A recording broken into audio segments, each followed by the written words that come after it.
प्यारे बच्चों, नमो नमः। इससे पहले हम लोग संधि के बारे में अध्ययन किए ग्रामर में।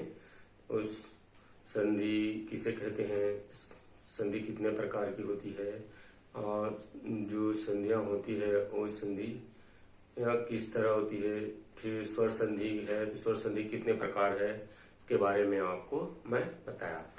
अब आ जाते हैं, अगला जो है वो है समास। क्या है? समास। तो समास किसे कहते हैं? दो या दो से अधिक पदों के मिलने से, ध्यान देना, दो या दो से अधिक पदों के मिलने से या जुड़ने को हम क्या कहते हैं? समास कहते हैं।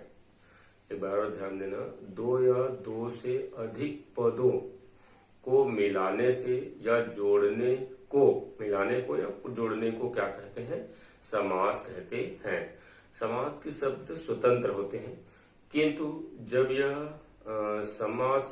समासिक हो जाता है, जुड़ जाता है, तो इसे समासिक पद के नाम से जाना जाता है।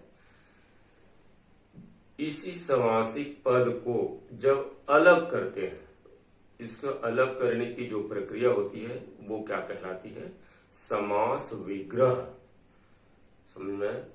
जो वैसे समास करने वाले जो पद होते हैं वो अलग अलग पद स्वतंत्र होते हैं अपने आप में, लेकिन जब ये समास एक साथ हो जाता है तब वो क्या कहलाता है? समासिक शब्द। और इसी समासिक शब्द को जब अलग करने की प्रक्रिया होती है तो वो समास विग्रह कहलाती है।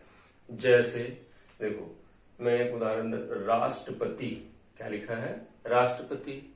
अब इसका हम समासिक विग्रह करते हैं, समास विग्रह करते हैं तो क्या हो जाएगा? राष्ट्रस्य पति, राष्ट्र का पति, राष्ट्रस्य पति। इस विग्रह कहलाता है। क्या कहलाता है? समास विग्रह। अब आते हैं समास के प्रकार। समास कितने प्रकार के होते हैं? तो समास 6 प्रकार के होते हैं।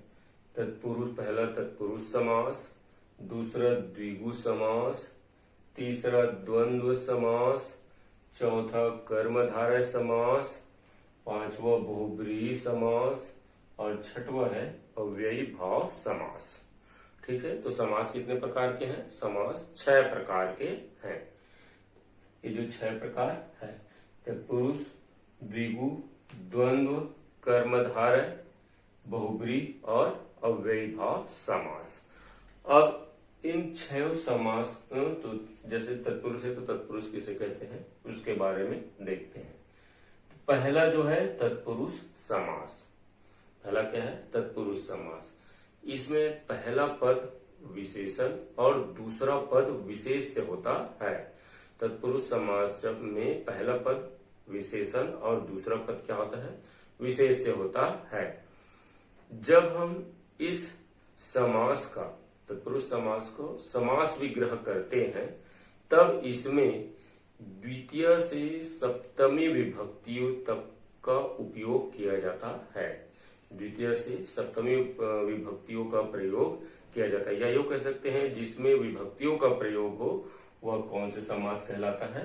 तत्पुरुष समास। जैसे अभी ऊपर में उदाहरण दिया हूं, राष्ट्रपति, राष्ट्रस्य पति, राष्ट्र का, कौन से? राष्ट्र से षष्ठी विभक्ति है, तो इसमें विभक्तियों का प्रयोग होता है, तो वो क्या कहलाता है? तत्पुरुष समास। अब इस उदाहरण को देखते हैं। उदाहरण से, दीन दानम, क्या लिखा है? दीन दानम, दीनाय दानम, चतुर्थी विभक्ति हो गई, दीनाय दानम, गरीबों के लिए दान। उसी तरह दूसरा जो उदाहरण हम देखते हैं वो है चौर भयम। चौर भयम, उसको अगर हम समास विग्रह करते हैं तो चौरात भयम, चोर से डर। किससे डर? चोर से डर। तो चौरात पंचमी विभक्ति, भयम। तो इस तरह जिस समास में विभक्तियों का प्रयोग हो वो क्या कहलाता है? तत्पुरुष समास। अब दूसरा आता है द्विगु समास। दूसरा क्या आता है? द्विगु समास। जिस समास में पहला पद संख्यावाचक हो, जिसमें पहला पद क्या हो, संख्यावाचक हो, और दूसरा पद संज्ञा हो, दूसरा पद क्या हो, संज्ञा हो, वह क्या कहलाता है, द्विगु समास। वह क्या कहलाता है, द्विगु समास।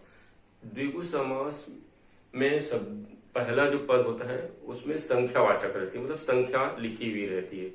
एक जैसे 4, 5, 6, 8, 9 जो भी संख्याएं हैं वो पहले पद में लिखा रहेगा। और इसके अंत में समाहारा का उपयोग किया जाता है। जब हम उसका विग्रह करते हैं तो इसमें क्या होते हैं, समाहारा का उपयोग समूह बताने के लिए इसमें उपयोग किया जाता है। किसमें, द्विगु समास में। तो द्विगु समास किसे कहते हैं, जिसमें पहला पद संख्यावाचक और दूसरा पद संज्ञा हो, और जब इसका विग्रह होता है तो अंत में समाहारा शब्द का प्रयोग किया जाता है। वहां क्या समास होता है, द्विगु समास। ठीक है। अब देखो नवरत्नम, ये क्या है, नवरत्नम। अब इसका समास विग्रह कैसे, नवानाम रत्नानाम समाहारा। समूह बताने के लिए किया जा रहा है इसमें, नवरत्नों का समूह, नवरत्नों का समूह अर्थात नवरत्न। उसी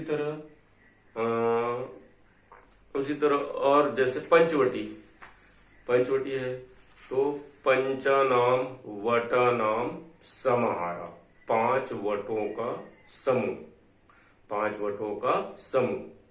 तो समूह बताने के लिए भी द्विगु समास का उपयोग किया जाता है।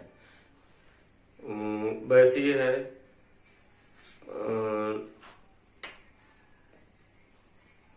चौराहा, तिराहा, त्रयाणाम त्रिभुवन, त्रयाणाम भुवनानाम समाहारा। तो इस तरह जिसमें पहला जो संख्या है, पहला जो पद है वो संख्यावाचक रहे तो वो क्या कहलाता है, द्विगु समास। अब तीसरा आता है द्वंद्व समास। तीसरा क्या है, द्वंद्व समास। द्वंद्व समास जिसमें दोनों पद प्रधान हो, पहला पद भी और दूसरा पद भी क्या हो, प्रधान हो। पहला पद भी प्रधान और दूसरा पद भी प्रधान, और विग्रह करते समय इसमें च का उपयोग हो। विग्रह करते समय क्या इसका उपयोग हो, च माने और। वहां कौन सा समास होता है, द्वंद्व समास। वहां क्या समास होता है, द्वंद्व।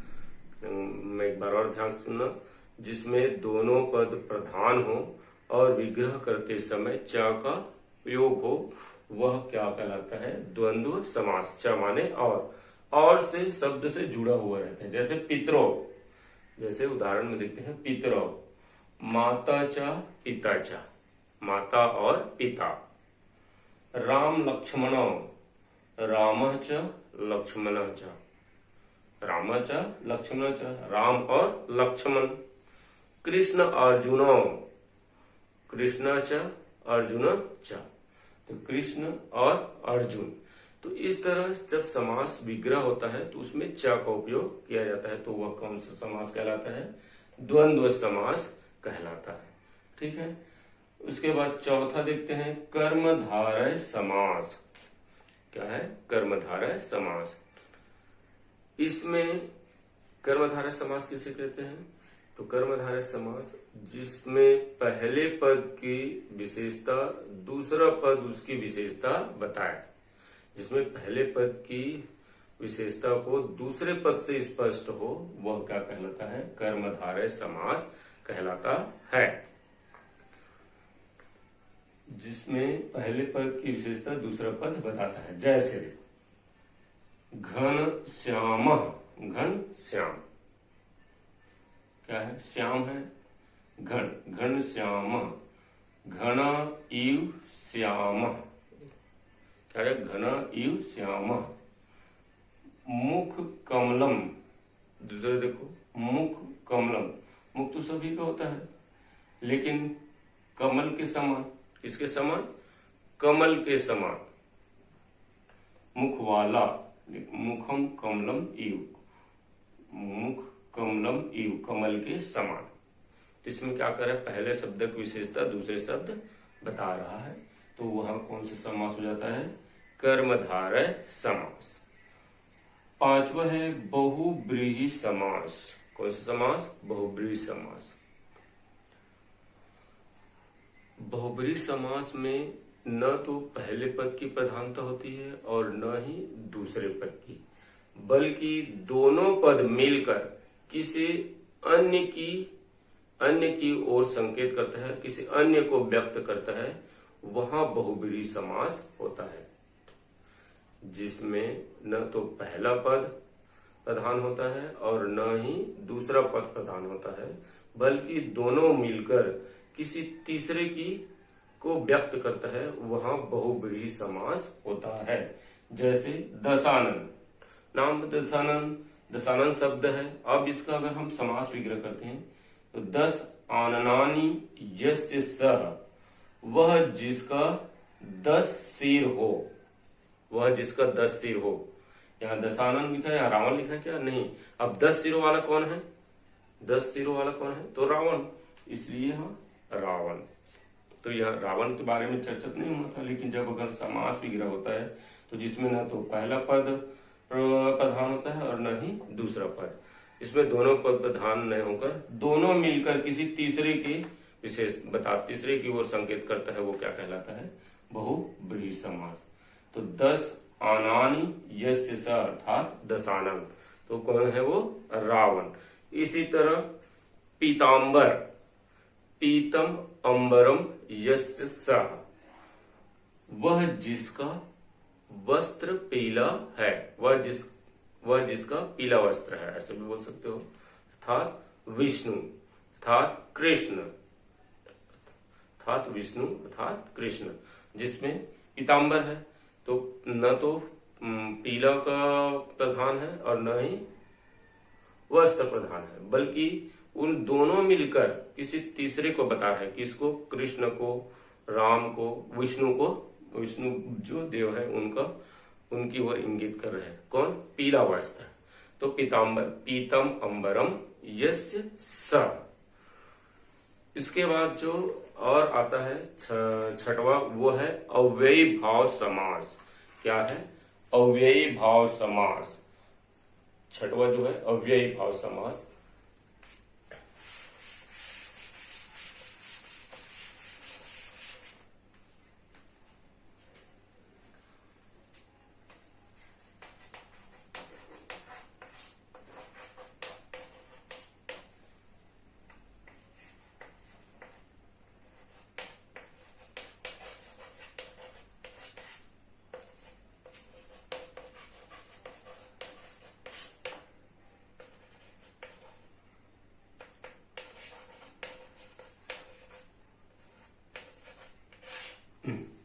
देखो, तो अव्यय भाव समास के इस नाम से ही स्पष्ट है।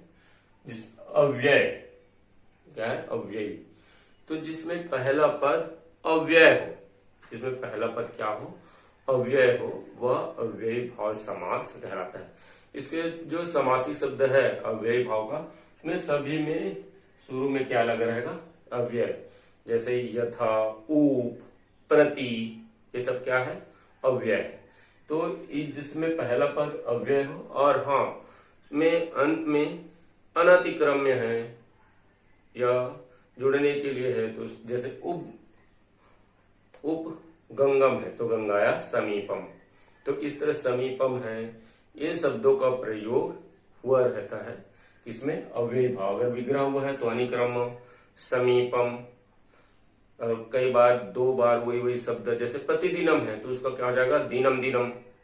प्रतिदिनम का क्या हो जाएगा? दिनम दिनम। तो वाक्य 2 बार हो रहा है, तो इसके 3 पहचानने के 3 शब्द है। एक अनतिक्रम्य, दूसरा समीपम और तीसरा उसका बार बार 2 बार उसका उपयोग।